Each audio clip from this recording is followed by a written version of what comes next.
It's hard to think of anything more frightening. You're in one of the most forbidding parts of Africa and you're attacked by armed bandits. They shoot your colleagues, then train a gun on you. Kiwi aid worker Tristan Clements is used to facing battles of life and death, but this time it was his own.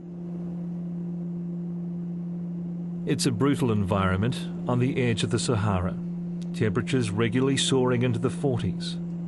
5 years of drought has left Niger on the brink of humanitarian disaster. But this is where New Zealander Tristan Clements works best. Part of an elite World Vision team, hand-picked to deal with exactly these sorts of emergencies.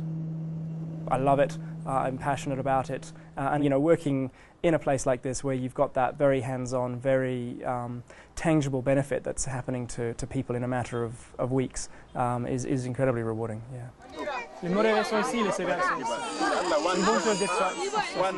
From the moment he's in the country, Tristan Clements is in the thick of it.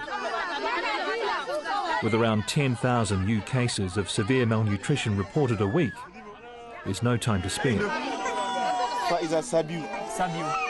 I had a pen and a piece of paper shoved into my hand and I had to just mark down the circumference of children's arms and where they came from. Something very menial, something that a volunteer could have done, but we didn't have any volunteers, it was just me and I was just helping out.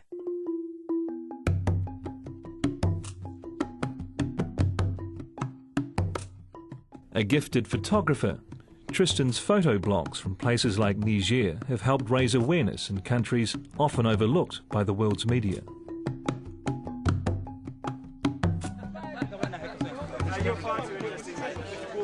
Like many who walk this path, Tristan describes what he does as a calling rather than a job.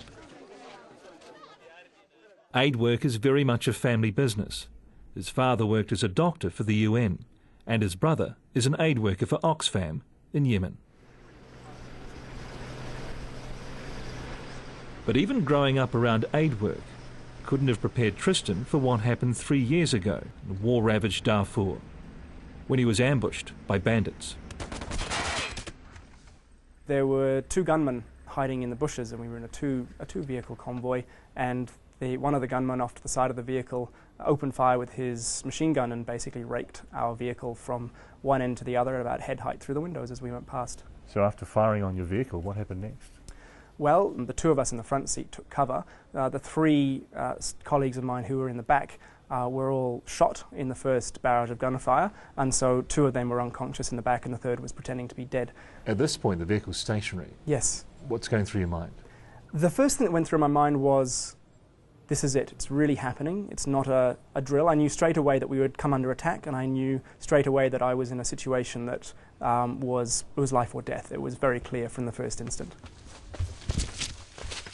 The gunmen then took wallets and cell phones off the men they'd shot. Tristan knew he had to stay near the vehicle to avoid being kidnapped, or worse.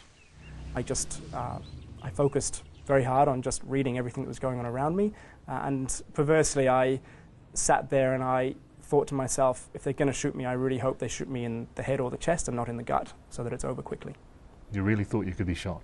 I knew it was a distinct possibility. I knew at the time it could go either way. There was a sense of malice and hostility just in the way these men were carrying themselves, in the way they were looking at me, and I also knew they'd just shot 3 of my colleagues, so I knew that there was no reason why I shouldn't be next. In an article Tristan wrote about the ambush, he admits he couldn't understand what the bandits were saying.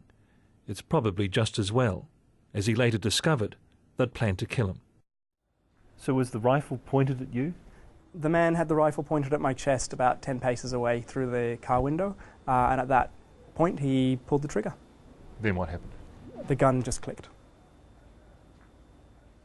Whether the gun jammed or ran out of ammunition, Tristan literally dodged a bullet.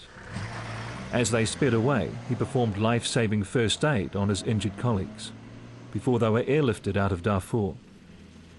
All you can really do is thank God and feel incredibly lucky to be walking around.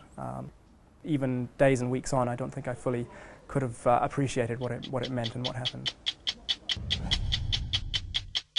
Coming up, Tristan Clements returns to Africa in a crisis the world needs to know about. Really underlines the thin line between life and death in this region, isn't it? Very much so, and it's a very, very vulnerable child. That's next on 60 Minutes.